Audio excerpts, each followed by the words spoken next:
Fire Starter, it's time for another book review, and this time it's for Circus Summer by Kailin Gow.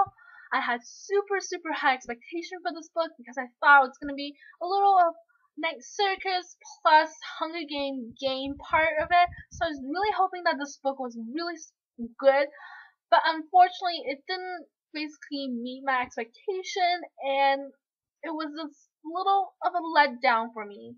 First of all, the first 60% of the book was really slow and wasn't very action kind of and I was a little disappointed.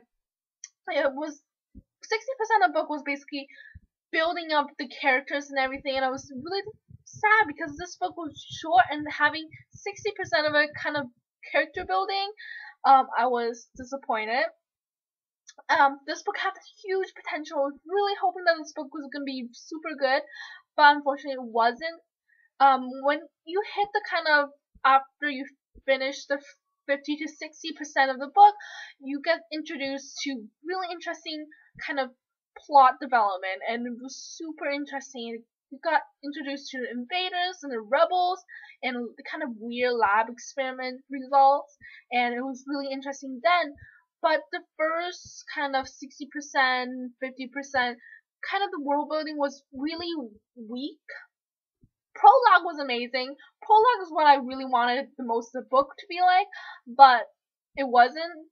So the world building was a little iffy in the beginning because I definitely did not see Cliff as a kind of war-torn, plague surrounded kind of city. I saw it as a really nice, happy, nearby the sea kind of land thing, and it was like a normal, perfect city to me, and I didn't feel the serious and the danger of everything, and I was a little disappointed with that.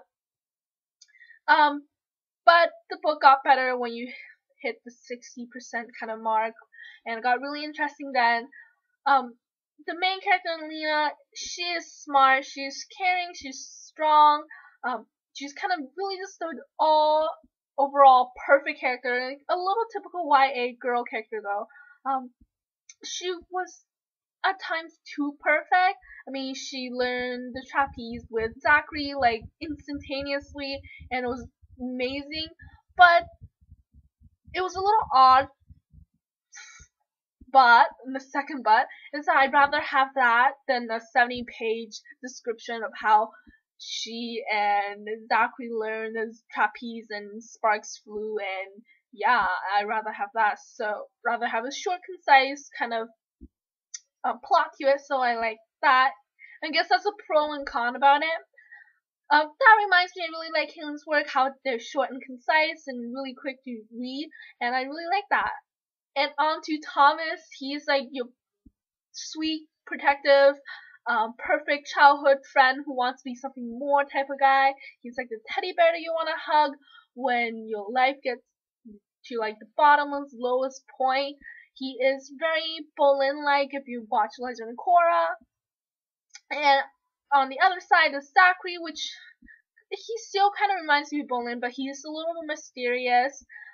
He's like your perfect kind of high school crush that mostly everybody likes type of guy, and yeah, I really like the characters.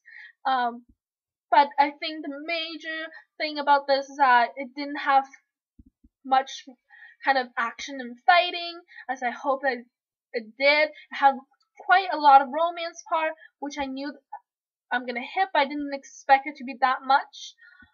So overall, this book is basically 3 out of 5 fires for me.